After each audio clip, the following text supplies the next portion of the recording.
The day my grandmother died, something inside me cracked in a way I couldn't quite explain. It wasn't just grief, though that alone felt heavy enough to drown in. It was the quiet, creeping realization that the only person in my family who had ever truly been on my side was gone, and with her, any sense of balance I thought existed between me and the rest of them. The house felt different without her. Too quiet. Too empty. Even the air seemed colder. Like it no longer had a reason to be warm. I stood in her living room after the funeral, staring at the faded armchair where she used to sit every evening, knitting and watching the same old shows she loved.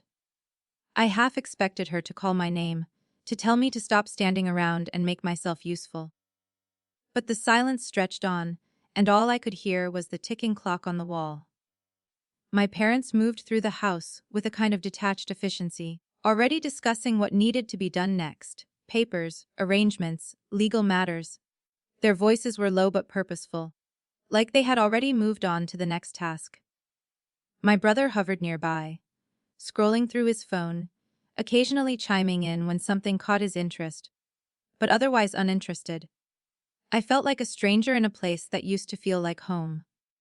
A few days later, we gathered in a lawyer's office to go over the will. I remember the way my hands wouldn't stop fidgeting in my lap, twisting the edge of my sleeve over and over again, as if I could somehow unravel the tension sitting in my chest. I was still wearing black, the fabric stiff and uncomfortable, but it felt wrong to wear anything else. Like changing out of it would mean accepting that she was really gone. The office itself was sterile, plain walls, a large wooden desk, and shelves lined with files that probably held the stories of other families, just like mine. Families who smiled together in public and broke each other apart behind closed doors. I sat quietly as the lawyer shuffled papers, clearing his throat before beginning. My parents sat across from me, composed and confident, like they had already rehearsed this moment. My brother leaned back in his chair, one ankle resting on his knee, looking more bored than anything else. And that's when the unease in my chest turned into something sharper. Because I realized they weren't nervous. They weren't uncertain. They were prepared. The lawyer began reading, his voice steady and neutral as he outlined my grandmother's wishes. I listened carefully, holding on to every word, because I knew what she had told me before she passed. She had been clear. Everything would be divided equally between me and my brother. Not because she thought we were the same, but because she believed fairness mattered. She had said it so many times over the years, usually when she caught my parents favoring my brother in ways they thought no one noticed. She would squeeze my hand and whisper, "Life won't always be fair, but that doesn't mean we should stop trying to make it so." I clung to that memory as the lawyer spoke. But before he could finish, my father interrupted.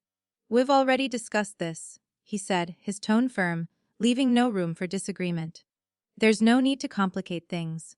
The lawyer paused, clearly caught off guard. "I'm sorry." My father leaned forward slightly, folding his hands together. "My son needs the inheritance more. He has responsibilities. It only makes sense for him to receive the majority." Majority. The word hit me like a sudden drop. I blinked, trying to process what he had just said. "That's not what she wanted," I said, my voice quieter than I intended. My mother turned to me, her expression soft but dismissive, the way it always was when she thought I was being unreasonable. "We're not saying you get nothing," she replied gently. "But you have to be realistic. Your brother is struggling. He needs support." Struggling. Another word that felt carefully chosen. My brother shifted in his seat but still didn't look at me. His eyes stayed fixed somewhere on the floor, like if he avoided my gaze long enough, he wouldn't have to acknowledge what was happening. I felt my chest tighten. "And I don't?" I asked, the question slipping out before I could stop it. My father sighed, as if I had just proven his point. "You've always managed on your own. You're independent. You don't rely on anyone." It wasn't praise, it was justification. My mother nodded in agreement. "You're strong. You'll be fine without it." There it was. The sentence that quietly erased me from the equation. "You'll be fine." As if being capable meant I deserved less. As if all the years I spent working hard, staying out of trouble, Building something stable for myself were reasons to take from me instead of support me. I looked at my brother then, really looked at him, searching for something, anything, that might suggest he was uncomfortable with this, that he understood how wrong it was. For a brief moment, I saw it, a flicker of guilt, but it vanished just as quickly. "I'll make it up to you," he muttered, his voice barely above a whisper. It felt hollow, empty, like a promise he didn't believe in any more than I did. I let out a small, humorless laugh before I could stop myself. It slipped through the tension in the room, sharp and out of place. Everyone went quiet. Because we all knew the truth. He never would. The lawyer shifted awkwardly, glancing between us, clearly aware that whatever decision was being made had already been decided long before we walked into that room. I sat there for a few more seconds, the weight of everything settling over me like a heavy fog. The grief, the betrayal, the realization that this wasn't a misunderstanding. It was a choice. They were choosing him. Again. And they expected me to accept it, like I always had. But something inside me refused to bend this time. Maybe it was the emptiness my grandmother left behind. Or maybe it was the echo of her voice, reminding me that fairness mattered, even if no one else believed it. I slowly stood up, my hands no longer shaking. "Do whatever you want," I said, my voice steady despite the storm inside me. "It's clear you already have." No one stopped me as I walked out. Not my parents. Not my brother. The hallway outside felt colder than before, the fluorescent lights too bright, the air too still. I kept walking, each step heavier than the last, until I reached the exit and pushed the door open. The moment I stepped outside, I took a deep breath, the fresh air filling my lungs in a way that felt almost painful. And that's when it hit me. I hadn't just lost my grandmother. I had lost the last reason I had to believe my family would ever treat me like I mattered. I stood there for a long time, staring at nothing, letting the truth settle into something solid and undeniable. I was on my own. And for the first time in my life, I knew I always had been. Cutting off your family doesn't happen in one dramatic moment. It isn't a slammed door or a final, explosive argument that gives you closure. It happens slowly, almost invisibly, through a series of small decisions that feel harmless at first, but eventually add up to something permanent. At the beginning, I told myself nothing had really changed. I still answered my mother's calls, even when her voice carried that familiar tone of forced warmth. I still showed up to birthdays, sitting at the same table I had sat at my entire life, surrounded by people who knew me, but somehow never saw me. I still smiled when expected, laughed when necessary, and nodded through conversations that left me feeling more alone than silence ever could. On the surface, everything looked normal. But inside, something had shifted in a way I couldn't undo. Every interaction felt heavier, like I was carrying an invisible weight that no one else acknowledged. I noticed things I had spent years ignoring. The way my brother dominated every conversation. The way my parents listened to him with patience and concern, while my words seemed to drift past them unnoticed. It had always been like that. I just hadn't allowed myself to see it clearly before.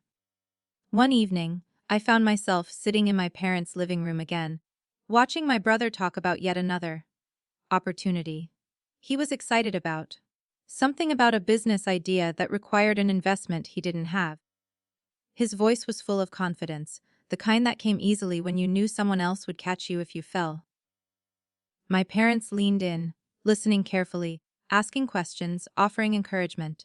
I sat quietly on the edge of the couch, my hands folded together, waiting for a moment to speak. When I finally did, mentioning something about a project I had been working on for months, the response was immediate but shallow. "That's nice," my mother said, her attention already drifting back to my brother. "That's nice." Two words that dismissed everything I had worked for. I felt something tighten in my chest, but I swallowed it down, just like I always had. Because reacting would only make me seem difficult, ungrateful, emotional. So I stayed quiet. That night, as I drove home, I realized I couldn't remember the last time anyone in my family had asked me how I was doing and actually waited for an answer, not out of obligation, but out of genuine interest. The realization settled over me slowly, like a quiet truth I could no longer ignore. I wasn't part of the conversation. I never had been. After that, the small decisions began. The next time my mother called, I let it ring a little longer before answering. The time after that, I missed the call entirely and told myself I would return it later. Sometimes I did, sometimes I didn't. Family dinners became optional instead of expected. At first, I made excuses. Work was busy, I wasn't feeling well, I had other plans. Each excuse came with a twinge of guilt, but also a strange sense of relief. Because every time I chose not to go, I avoided the quiet ache of being present but invisible.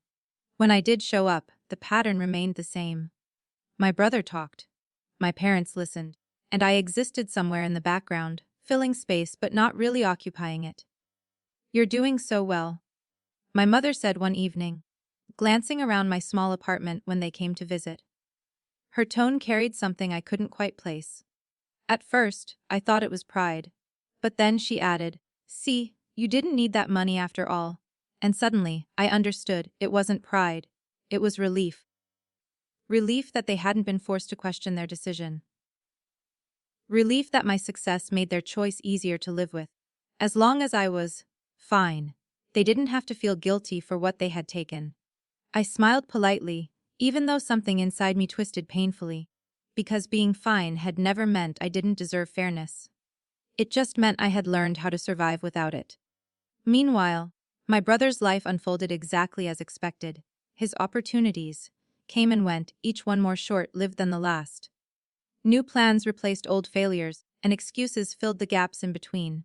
And every time he stumbled, my parents were there, supporting him, helping him, using what should have been mine to fix what he had broken. I stopped asking about it. Not because I didn't care, but because I already knew the answer. Nothing was going to change. One afternoon, my phone buzzed with a message from my mother. "Your brother needs a little help. Can you send him something? Just until he gets back on his feet." I stared at the screen for a long time. In the past, I would have said yes without hesitation. I would have found a way, even if it meant sacrificing something of my own. Because that's what I had been taught to do, support the family, no matter the cost. But this time, something felt different. I thought about the lawyer's office, about the word responsibilities, about how easily they had decided I didn't need anything because I could handle things on my own.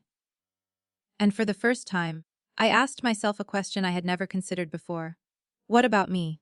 My fingers hovered over the screen as I typed a single word. No, I didn't add an explanation. I didn't soften it or apologize for it. I just sent it and set my phone down, my heart pounding as if I had done something wrong. Minutes later, my phone rang. I didn't answer. The guilt came quickly, sharp and familiar, but it didn't stay as long as I expected.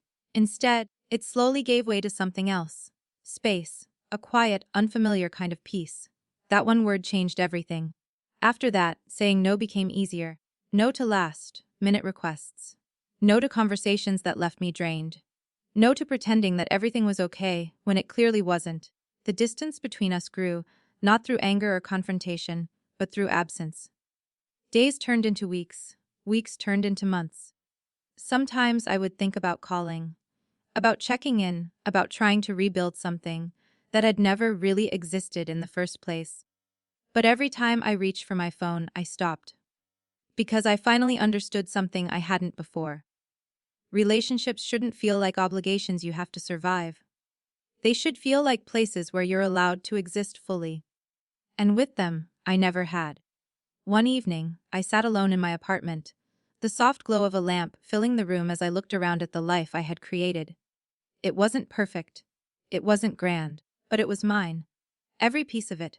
And for the first time, the silence didn't feel lonely. It felt safe. I leaned back against the couch, letting out a slow breath as the weight I had carried for so long began to lift, piece by piece. It took me a while to notice, but eventually, the realization settled in quietly. It had been months since I last spoke to any of them. No calls, no messages, no forced gatherings or empty conversations, and instead of feeling like something was missing, I felt something I had never truly experienced before. Peace. Not the fragile kind that depends on everything going right, but the steady kind that comes from finally choosing yourself. Without their voices in my head, Without their expectations shaping my decisions, I began to see myself differently. Not as the strong one, who could handle anything. Not as the daughter who needed less, but as someone who deserved just as much as anyone else. Maybe more. Because I had built myself without the support they gave so freely to others. And that meant something.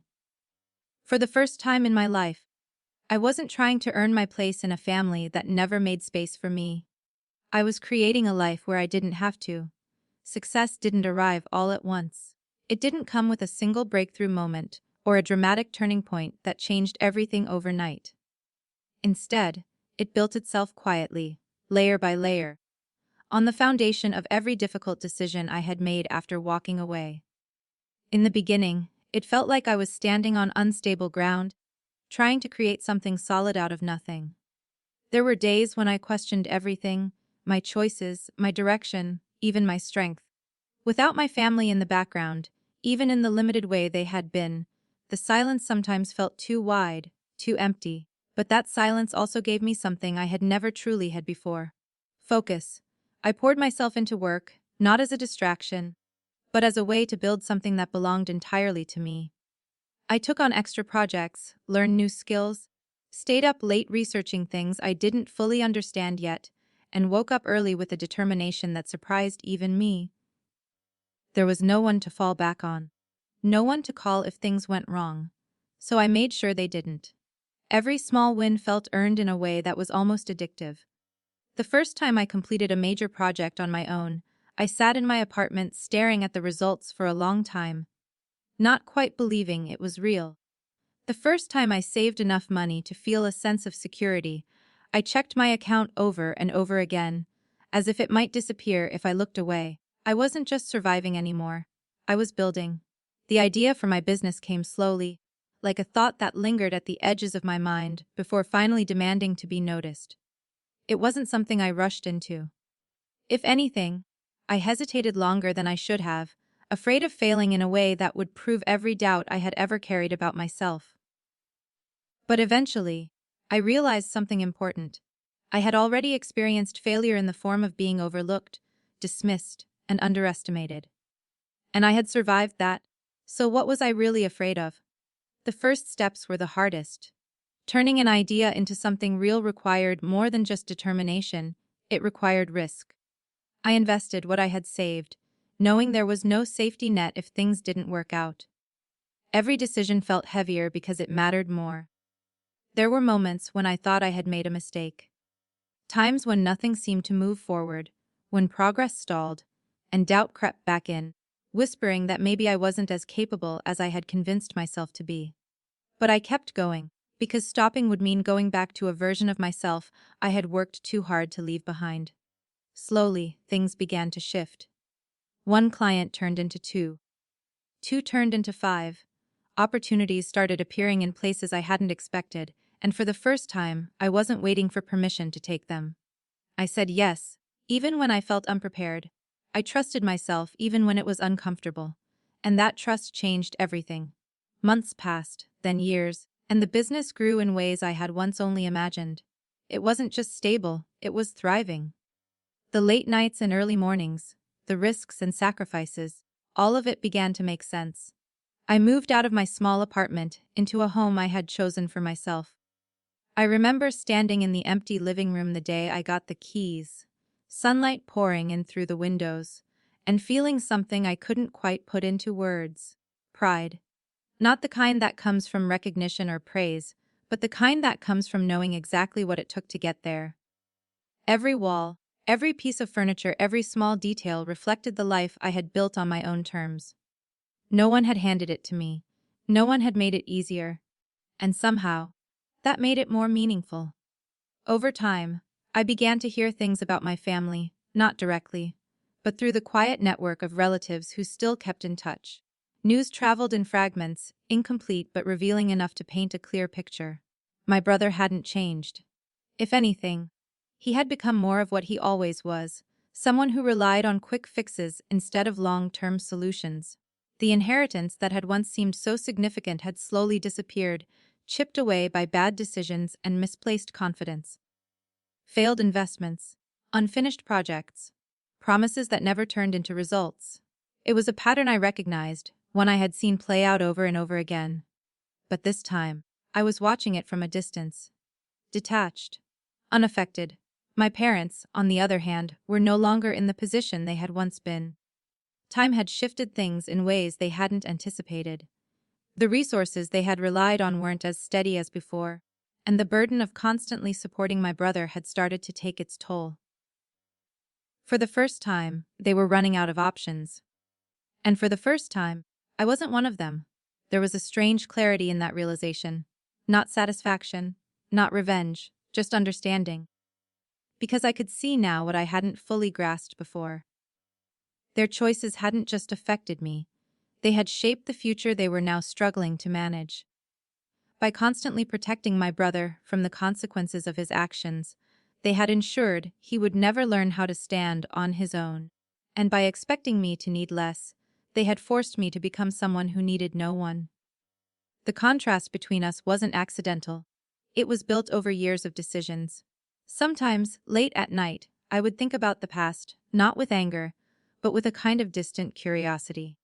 I would wonder what might have been different if things had been fair, if the support had been equal, if I hadn't been placed in a position where I had to prove my worth over and over again. But those thoughts never stayed long. Because they didn't change anything. What mattered was what I had done with what I was given, or more accurately, what I had done without it. As my life continued to grow, so did my sense of self. I stopped measuring my success against anyone else's expectations. I stopped questioning whether I deserved the things I had worked for. I knew I did, not because someone told me so, but because I had earned it in ways no one could take away. The absence of my family no longer felt like a loss. It felt like space. Space to grow. Space to think. Space to become someone I might never have been if I had stayed in the role they had assigned to me. And in that space, I found something I hadn't realized I was searching for. Freedom, not just from them, but from the version of myself that had spent so long trying to fit into something that was never meant for her.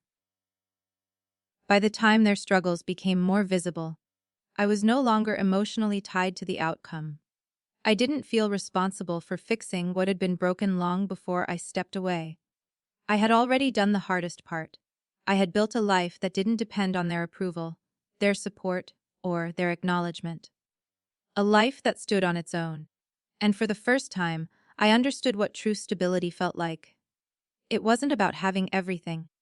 It was about knowing that even if everything disappeared tomorrow, I would still have myself. And that was something no one had ever given me. Which meant it was something no one could ever take away. The knock on my door came at a time when my life had finally settled into something steady and predictable. It was early evening. The kind where the light softens and everything feels quieter, more reflective. I had just finished a long day of work, and was halfway through making myself dinner, the familiar rhythm of my routine grounding me in a way I had come to depend on. I wasn't expecting anyone. I rarely did. For a moment, I considered ignoring it. Unexpected interruptions had become something I avoided, not out of fear, but because I had learned to protect my peace carefully. But something about the knock lingered, hesitant, almost uncertain. Not the kind of knock that demanded attention. The kind that asked for it. I wiped my hands and walked toward the door slowly, a faint sense of unease settling in my chest.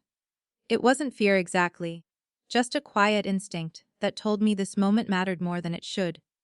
When I opened the door, time seemed to pause. It took me a second to recognize him. Not because I had forgotten what my brother looked like, but because the version of him standing in front of me felt like a stranger.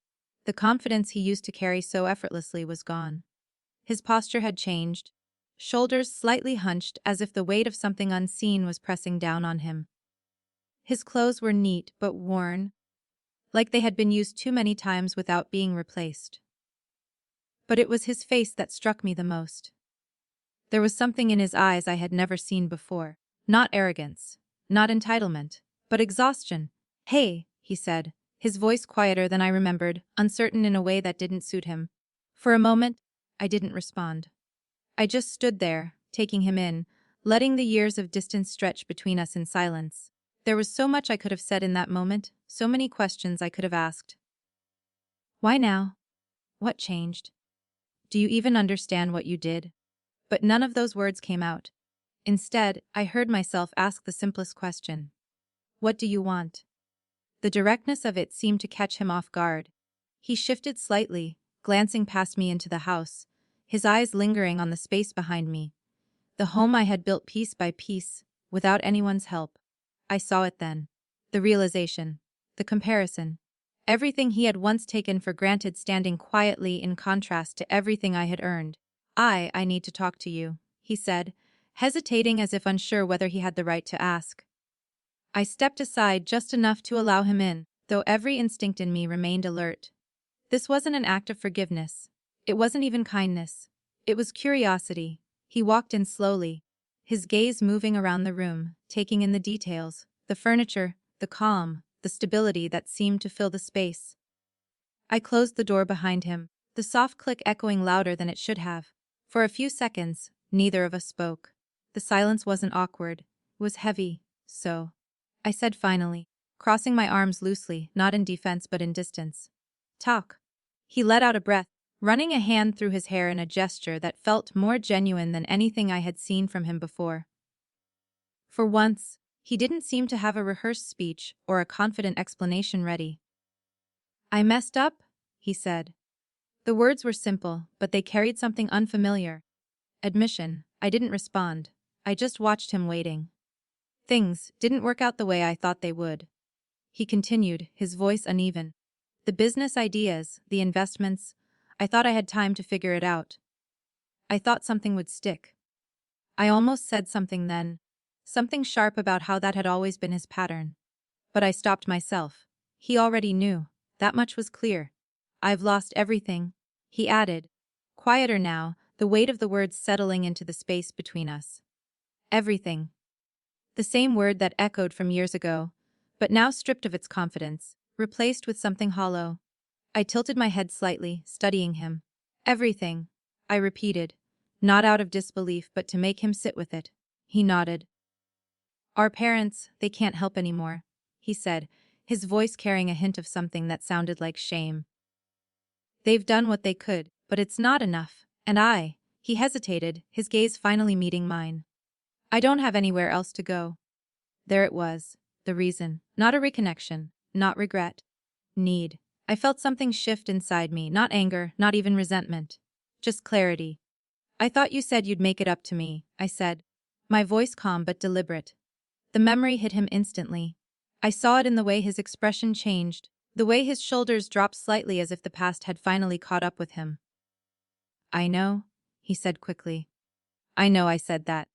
I didn't realize how things would turn out. That's the problem, I replied. You never did. He flinched, but he didn't argue. For the first time in his life, he wasn't trying to defend himself. I was wrong, he admitted, the words sounding heavier this time. About a lot of things. The honesty in his voice was unfamiliar, almost unsettling. Because it came too late. I took what wasn't mine, he continued, his gaze dropping to the floor. And I convinced myself it was okay because everyone else said it was. Because it was easier than questioning it. I let the silence stretch after that. Not to punish him, but to let the truth settle where it belonged. You didn't just take money, I said finally. You took a choice away from me, and you never once thought about what that meant. His jaw tightened slightly, but he nodded. I know that now, he said. And I can't fix it. I can't go back. No. He couldn't. None of us could. I'm not asking you to forget, he added quickly, his voice carrying a quiet urgency now. I'm just asking for a chance to. I don't know, start over, maybe. Start over. The words felt distant, almost unreal. As if time could simply be reset. As if the years of distance and the weight of everything that had happened could be erased with a single request. I studied him carefully, searching for something beneath the surface. For the first time, I wasn't looking for guilt or regret. I was looking for understanding, and maybe, just maybe, I saw a glimpse of it, but understanding didn't erase consequences. I'm asking for help, he said, more directly this time. I don't have anyone else. The sentence lingered in the air, heavier than anything else he had said. Because it was true. For the first time, he was standing in the position I had once been in. Alone, and unsure of what came next. I felt the old instinct rise again, the familiar pull to step in, to fix things, to be the one who held everything together when no one else could. It was automatic, conditioned, expected, but this time, I didn't act on it. Instead, I stood there, grounded in the life I had built, in the boundaries I had learned to protect, in the understanding that helping someone didn't mean sacrificing yourself. The silence between us stretched again, but this time it felt different. Not heavy, not tense, just real. And for the first time, I realized something important. This moment wasn't about him. It was about me. About the choice I would make next. And whether or not I was willing to become the person they had always expected me to be. Or finally choose to be someone else. Strength doesn't always look the way people expect it to. It isn't always loud or dramatic, and it doesn't always come with a moment that feels victorious. Sometimes it's quiet.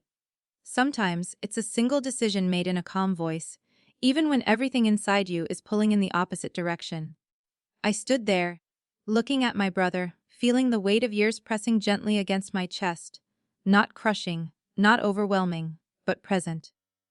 This was the moment everything seemed to have been building toward, whether I had realized it or not. For most of my life, I had been the one who adjusted, who gave, who made things easier for everyone else. I had learned to bend without breaking, to offer support without expecting anything in return. It had become second nature, something I didn't question, because I had never been taught that I could. But standing there now, I finally understood something that had taken me years to learn. I didn't owe anyone my peace. Not even him. I took a slow breath, letting the silence settle before I spoke. My voice, when it came, was steady, more certain than I felt in the past, but fully grounded in who I had become. "I'm not going to give you money," I said. The words didn't echo or hang dramatically in the air. They simply existed, clear and firm, leaving no room for interpretation. For a moment, he didn't react. It was as if he needed time to process what I had said, to understand that this wasn't hesitation or negotiation. It was a boundary. His expression shifted slowly, disappointment flickering across his face, followed by something deeper. Not anger, not frustration, just the quiet realization that this time, things were different. That I was different. I watched him carefully, expecting the usual response. A pushback, a justification, maybe even an attempt to make me feel guilty. But none of that came. Instead, he nodded slightly, as if some part of him had already known what my answer would be.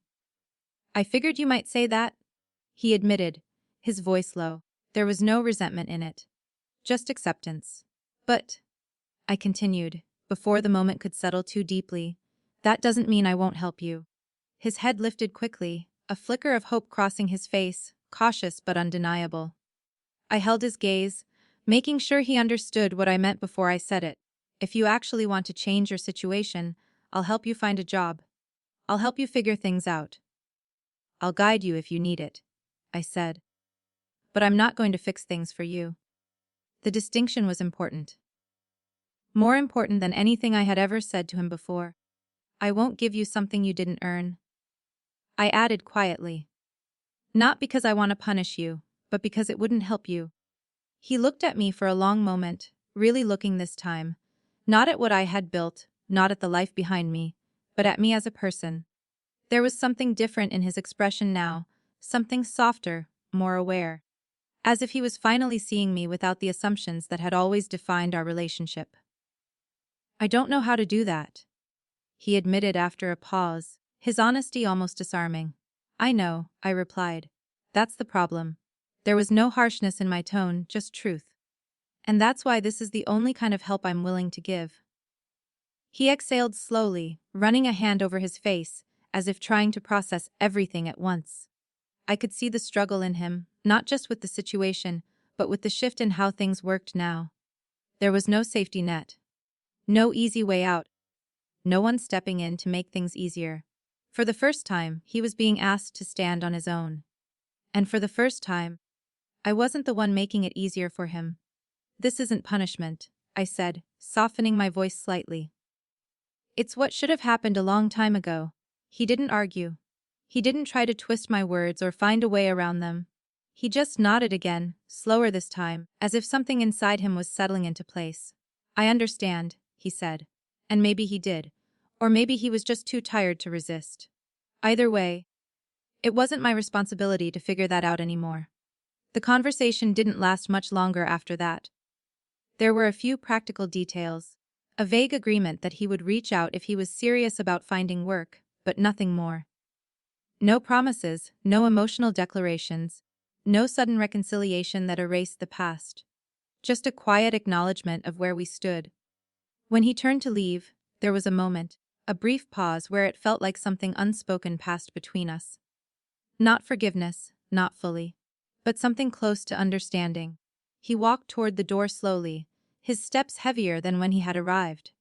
I followed at a distance, not out of obligation, but because it felt like the right way to close the moment. As he reached the door, he hesitated, his hand resting lightly on the handle. "Thank you," he said, without turning around. The words were simple, but they carried more weight than anything else he had said that evening. Not because they fixed anything, but because they were real. "You're welcome," I replied, and I meant it. Not in the way I used to, when helping meant sacrificing something of myself, but in a way that felt balanced, healthy, whole. He opened the door and stepped outside, the cool evening air slipping in for a brief second before the door closed behind him. And just like that, he was gone. I stood there for a moment, my hand still resting lightly against the door, listening to the quiet that followed. It wasn't heavy or empty. It was calm. There was no rush of emotion, no overwhelming wave of relief or regret. Just a steady sense of something settling into place inside me. Closure. Not the kind that comes from apologies or dramatic resolutions, but the kind that comes from finally understanding your role in your own story and choosing to change it. I walked back into the living room slowly, my gaze drifting over the space that had become my sanctuary. Everything felt the same, but at the same time, something had shifted. Not around me, within me. Because for the first time, I had faced the past without letting it dictate my actions. I had chosen differently, and that choice mattered. I thought about my grandmother then, about the lessons she had tried to teach me in quiet moments, about the way she had always believed in fairness even when no one else seemed to care. For a long time, I had thought fairness was something others had to give you, something you had to fight for or hope for. But now, I understood it differently. Fairness wasn't about what had happened in that lawyer's office years ago. It wasn't about the inheritance or the decisions that had been made without me. It was about what I chose to accept moving forward, what I allowed, what I refused. I had spent so much of my life being shaped by other people's choices, but not anymore. I moved toward the window, looking out at the quiet street, the soft glow of lights in the distance, the world continuing as it always did. And for the first time, I didn't feel like I was on the outside of it, trying to find my place. I already had one. Not because someone gave it to me, but because I built it myself. The girl who once walked out of that lawyer's office with nothing had believed she had lost everything that day. But she hadn't. She had gained something far more valuable. The ability to stand on her own, to choose herself, to define her worth without waiting for anyone else to recognize it. And now, standing in the life she had created, she understood something she hadn't been ready to see before. Being underestimated wasn't the end of her story. It was the beginning. I turned away from the window, a quiet sense of certainty settling deep within me. Because I knew, without a doubt, that no matter what happened next, I would never go back to being the person who accepted less than she deserved. Not from them. Not from anyone. And most importantly, not from myself.